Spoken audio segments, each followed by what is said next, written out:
So, Terrie, the last time I met with Dad, I wanted to share with you some of the things that I think might help you to get a perspective on where he's coming from. So, one of the things he shared with me is that there are a lot of things in his story, in his past, that he is very reluctant to tell you about. I see the reaction. Go ahead. Reluctant to tell me about? That is the problem. Because if I don't ever know what his struggle is or was, or what is the root of his pain, how can I adjust myself? How can I adjust my way of thinking? Because I can be empathetic. I know the world is cruel. And I don't even know, real history of my grandparents. Because Dad doesn't talk a lot about them. He didn't tell me anything, a whole lot about, because he's raised up in an era whereas what happens in the home stays in the home. And especially people of color. We have this whole guarded disposition about everything. Not realizing the things that we hold on inside, that's what's killing us. That is what some of the things that have kept us separated. Every time I try to talk to Dad, he gets this whole, put this whole prison wall back up. Right. The whole, you don't understand mentality. Like, I don't have to explain myself to you because I don't want you throwing it back up in my face. It's just like, come on. I'm your daughter. Why would you not want to tell me your pain? Because undoubtedly what you don't understand is your pain has trickled to me. And my pain has trickled to my children. Because this whole circle of the people of influence around us have been so guarded. Yeah. So the love that we would have been able to express with one another has been, it's almost like a superficial thing because I don't even really know him. Wow. I mean, really, he's been gone over 20, almost 30 years, 20-some years. And then to have a cycle repeat almost, even with my husband, a cycle, another man that I tried to trust, but somehow didn't feel secure enough in our relationship to tell me his struggle. So that he wouldn't go out in the community or out in the streets and do things that are wrong. Yeah. He wouldn't express to me, his pain or his frustration. So how am I, as a daughter, how can I take part in his pain? I mean, because it's not about him. That's what he feels that it's all about him. That his pain is really, but not understanding that it's what we used to say is a generational curse. Yes, it is. It has been repeated. It has been repeated. And now I have 2 children that are coming up that comes from this broken cycle of men not being able to stay in the home. And then not have the audacity to talk about it like I'm the enemy. So what I hear you saying is you want to help to hold his pain. Yes, most definitely, because we do share it, which he doesn't understand. I don't share the root of the pain, but the budding of the leaves. Yes, that's what we are. Yes. We're part of the stem. Yes. The tree, the branches of that pain. It's all connected. It's all connected.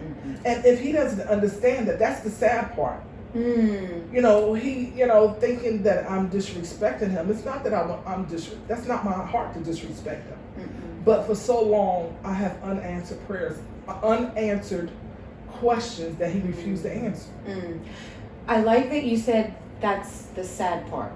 Because what I'm seeing and experiencing in you right now is sadness and loss, right? And I think the last time we were together, what he was experiencing from you was anger. Do you see the difference there? Right? So I'm just saying, if he is going to feel vulnerable, because it's going to be vulnerable for him to share this pain with you. do you think it's important to access the sadness too? Not saying the anger is wrong, because it's justified, right? But can we also access the sadness? Most definitely. Yeah. I mean, it is sad. I mean, he doesn't know the days and the times that we have cried, and as coming up, that I didn't have my father to protect me when we had, when we talk about bullies growing up, or to ask for advice about a man. I didn't have those conversations. I couldn't have those conversations. And then subject myself to some of the things that I have subjected myself to. It is sad. Yeah. Because the person that is supposed to love you and protect you wasn't home. No. But not only once. He did it twice. Yeah. And long stints. It wasn't like he was just gone for 18 months. And then maybe 2 years. No, we're talking about 2.5, almost 3 decades. Yeah. It's a long time. So, and then you compare it to these 1-hour conversations as a child growing up, talking to my father, only thing I want to do is hear his voice, You want to hear his voice, you want to make him laugh, you want to give him. There was no time to discuss the heart matters. That's a huge loss right there, right? I'm hearing a lot of grief and loss for the things that could have been or should have been and weren't. Mm-hmm. Yeah. And I do. I can imagine that his heart had to have been hurting. Over the times. I can't imagine really a father really not wanting to be with his children in their lives. Mm-hmm. Do you think your father wanted to be with you? I do, but I think that he didn't know how to be with us. There you go. Sure. He didn't know how to be the husband in the household. He didn't know how to be the father in the household because he didn't make the choices that would allow him to be that nurturing father that I know he could have been. Because, the years that we did have, we experienced a lot of love. We experienced great times. It wasn't that he was abusive and things of that nature. It's just a collection of bad choices. And maybe a lack of opportunity too. Most definitely. Yeah. Especially in that era, but in any era, truth be told. Right. Some people find the correct path to get out of their situation into a better environment.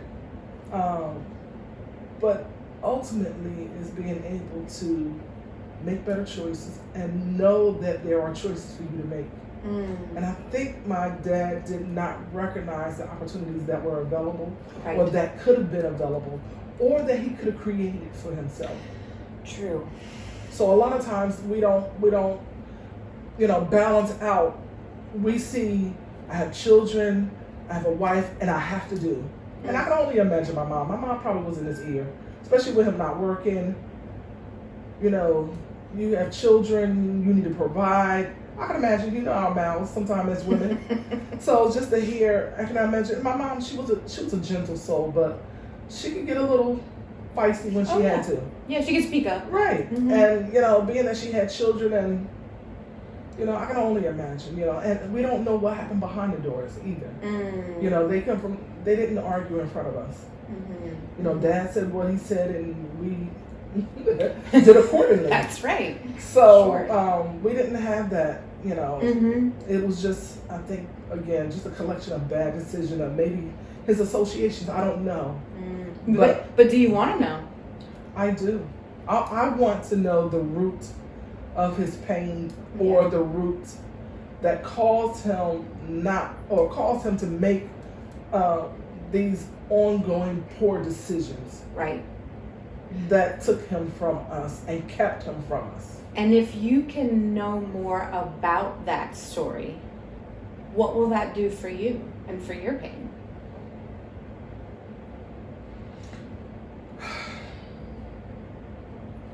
It would allow me to have some understanding. a little bit more clarity, understanding, and even the relationship with my mother. You know, a lot of times as children, you only see one. Your focal point is only, it's that tunnel vision. Right. You don't know the backdrop. What happens when you're asleep and mom and dad are awake? You don't know when we're out of the house what they may be arguing over or whatever. So I don't know the backdrop of his story at all. I only saw him when I saw him, and I enjoyed him when I had him. Right. So I think it would give me a great relief to be able to hear his backstory. It sounds like there are a lot of missing pieces in that story. And as you're saying, right, we're all connected, especially to our families, intergenerationally. So those missing pieces are part of your story. Right. So you're not even able to really fully know your story. That's right. Until you get those missing pieces. That's right. Right, right.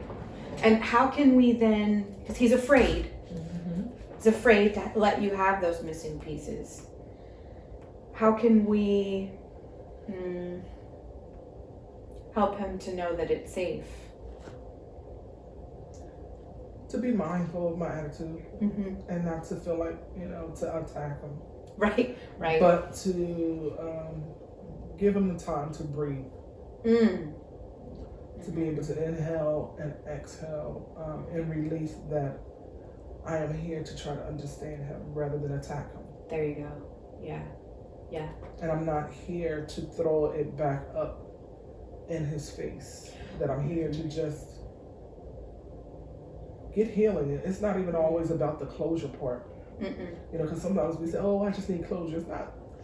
I think that door has closed, but I believe it's just being able as mature adults to be able to understand now on an adult level. Yes. See, if I was in my 20s or, younger, then I could understand him having that fear of exposing himself to me because, but I'm mature than that. I know life has taken a toll. Life has taken a toll on our family in general, but mine as well. So for me to get an understanding of him and his position and the root of some of his pain, I can possibly understand it even more as a wife as to what some of the challenges may be for my husband that's not present, that I may be able to help my children be more secure in their relationship with their dad, even though his absence is a little less than my dad's. Yeah. So, but to be able to give them from a mother's perspective, what some of the trials may be for a man. That's good. So we're filling in missing pieces for them too, for your children. Yes, right? Because, we want to tell the stories about our parents. We want to tell them that, Pop did this, Pop did that. It's very limited in what I can tell them about him besides that he made poor choices and he was gone for almost 3 decades. Right. And that's not the image I want them to have. I want them to understand that life happens and we have to learn to forgive. We have to be forgiving. We have to be open. Yes, you could be mad, but I'm reminded the scripture tells us to be angry but sin not. Yes. So when we shut down and we bitter and angry, that's sinning. And that's not what we want to do. We want to invite love in always. So yes, we could be angry. We say what we need to say respectfully, get our points out, but we have to come back to understand that we all fell miserably in life any given time, and we have to have enough grace and mercy for each other to help each other back up and not to hold it against them negatively. Do you feel like you are in a place right now where you are in that process of forgiving your father? Yes. Yeah. I actually have forgiven him. What I don't agree with right now is the fact that he just won't give me the history. Right. I think that's the antagonizing. It's the block. Yeah, that's the block. That's between the two of you, right? And I think we're, based on what you and I just talked about, I think that we can make a safe space for him, right, to be able to offer that to you. because I do. I feel like you're in a good place to really express to him what's missing and how that's going to help to heal you. The pain, the bottom line, I just really wanted to find out why he just couldn't stay home. What happened? Right. Why did he have to keep going back? And the crime that he committed. Yeah. Okay. I think we'll bring him in if you're ready. We're ready. Okay. Thank you.